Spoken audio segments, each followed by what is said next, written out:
मैं अपने व्यक्तिगत जीवन में, मेरे आज भी याद है, मेरी माँ ने एक बार मुझसे कहा कि मेरे मामा बहुत गौरवशाली हैं कि उनकी बिटिया ने उनको प्लेन का सफ़र करा दिया।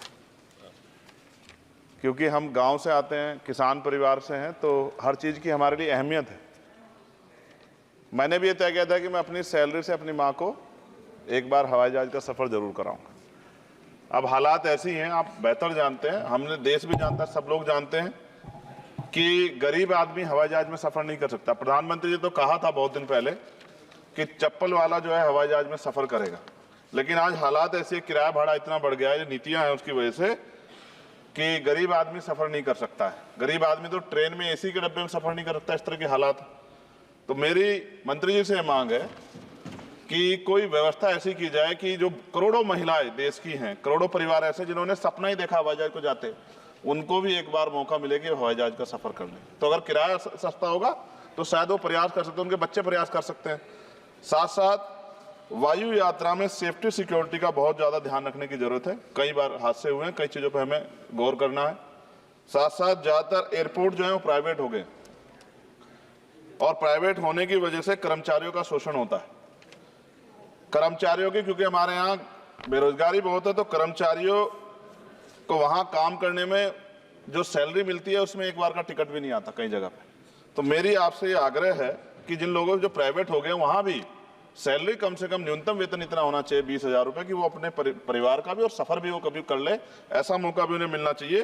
साथ साथ प्राइवेट होने की वजह से SC/ST OBC के बच्चों को जो नौकरी मिल जाती थी वो भी जीरो होगी। तो मेरी आपसे आग्रह है कि अगर प्राइवेट भी हो गया तो उनसे भी कहा जाए कि कमजोर वर्गों के लोग बच्चों को मौका दिया जाए। साथ साथ नगीना में जहां जिन्होंने मुझे चुन के भेजा, मैं उनका धन्यवाद करता हूं, उस क्षेत्र का, वहां एयरपोर्ट नहीं, और लंबे समय से उनकी ये मांग, वहां पायलट ट्रेनिंग स्कूल भी नहीं है, एरोस्टेस ट्रेनिंग स्कूल भी वहां खोलना चाहिए, क्योंकि ग्रामीण क्षेत्रों की प्रतिभाओं को नकारना नहीं चाहिए। साथ साथ मेरा जिला जो है सहारनपुर, वहां एयरपोर्ट पुराना है, वो डिफेंस का है सरसावा में, लेकिन वहां से पैसेंजर जो है यात्रा के लिए कोई सुविधा नहीं। और साथ साथ एक जगह है छुटमलपुर, क्रांतिकारी जगह है, जहां हम पैदा हुए, क्रांतिकारी जगह है ही वो सर।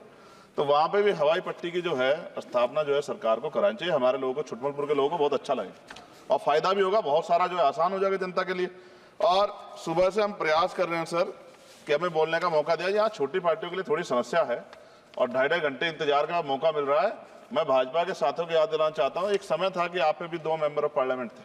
आज आपकी सरकार है, आपको तीसरी चौथी बार मौका मिला है। अगर हम लोग भी ज्ञान की कमी थोड़ी है किसी में, ऐसा तो रानी के पेट से ही राजा पैदा होता है या कोई माँ के पेट सीख के आता है। हम तो संघर्ष करके आए 15-15 साल। तो जब हमें मौका नहीं मिलेगा, अपनी बातें रख पाएंगे, तो हमारी बात कैसे पहुंचेगी। साथ साथ मेरा आपसे आग्रह है, ये मेरी मांग नहीं है, ये पंजाब के लोगों की मांग है। देश के प्रधानमंत्री जब कह के आए थे पंजाब में, कह के आए थे पंजाब में कि जब आदमपुर एयरपोर्ट का नाम जो है सतगुरु रविदास जी महाराज के नाम पे करने के लिए कह के आए थे प्राइम मिनिस्टर। आप पता करा लो, ऑन रिकॉर्ड है, प्राइम मिनिस्टर ने अपनी स्पीच में कहा जब पंजाब गए कि हम इस जालंधर में जो एयरपोर्ट है आदमपुर में, कि हम उसका नाम सतगुरु रविदास जी महाराज के नाम पे करेंगे। लेकिन सर दावे और वादे हैं, कब तक ये खोखले वादे होते रहेंगे। देश के प्रधानमंत्री की बात का कोई सम्मान होना चाहिए। क्या सरकार, ये मंत्री जी नहीं सुनना चाहते, या फिर उन्होंने झूठा वादा कर लिया, इन पे भी ध्यान देना चाहिए। लेकिन साथ साथ मेरी मांग भी है, मैं पुनः इस बात को दोहराऊंगा सर, कि गरीब लोग, मैं गांव में जाता हूं, मीटिंगों में जाता हूं, पूछता हूं महिलाओं से, कभी हवाई जहाज सफर किया। मैं लाखों लोगों से मिल चुका, आज तक गरीबों ने हाथ नहीं उठाया सर कि उन्होंने हवाई जहाज का सफर किया, हेलीकॉप्टर का भी नहीं किया है। क्योंकि सर इस देश में आर्थिक गैर बराबरी बहुत बड़े पैमाने पे है। गरीब पैदा होता है, मर जाता, ना अच्छा इलाज मिलता, ना सुविधाएं मिलती, बस उसका जीवन है कि वो पैदा हो गया, ऐसा लगता है मजबूरी में पैदा हो गया, उसको पैदा ही नहीं होना चाहिए था। इस देश में कमजोर वर्गों के लोगों का भी सम्मान होना चाहिए, उनको अवसर मिलना चाहिए। सरकार की योजनाओं में गरीबों की हिस्सेदारी होनी चाहिए, इस बात का ध्यान जो है सरकार को रखना चाहिए। और अगर सरकार नहीं रखती है तो वो सरकार सर गरीबों की नहीं हो सकती है।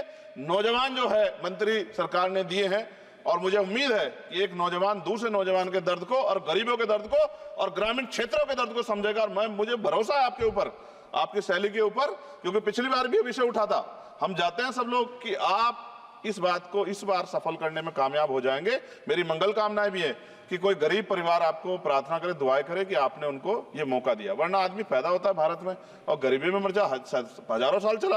अब भी आजादी के 75 साल बाद भी अगर ये नहीं हो पा रहा है तो इस पे हमें गौर करना चाहिए कि क्यों नहीं हो पा रहा। कई सीनियर साथी हमारे यहाँ हैं, मैंने उनको प्लेन चलाते हुए देखा, मेंबर ऑफ पार्लियामेंट होते भी।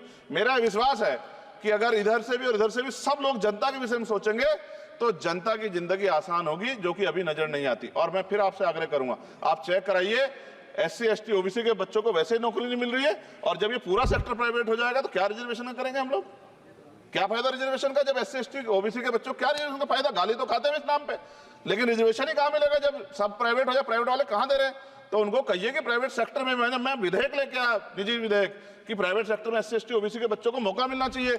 सुप्रीम कोर्ट का एक ऑर्डर, चर्चा हुई इसमें कि भाई क्रिमिलेयर होगी। कितने अरबपति बने आप लोग? कितने लोगों पे हवाई जहाज बताइए? SC ST के लोगों पे कितने लोगों पे हेलीकॉप्टर बताइए? आप कुछ नहीं है आपके पास आंकड़े। सब लोग मिलकर गरीबों को चलना चाहते हैं, ये गलत है सर। मैं आपका धन्यवाद करूंगा पुणे सर, और क्योंकि हम ही कोरम पूरा करते हैं सर, देख लीजिए आप, हम ही बैठे कोरम पूरा करते हैं। हमें विश्वास है अपने देश की पार्लियामेंट पे कि आज नहीं तो कल इस पार्लियामेंट से गरीबों के लिए कानून बनेंगे और गरीबों के लिए पॉलिसियां बनेंगी और गरीबों को भी सम्मान का जीवन मिलेगा, ऐसा हमें विश्वास है। मैं आपका धन्यवाद करता हूं और मुझे उम्मीद है नौजवान हमारे मंत्री से कि वो गरीबों की बात को सुनेंगे और हम लोगों की पीड़ा को समझेंगे और हमारे क्षेत्रों में काम कराने का। धन्यवाद।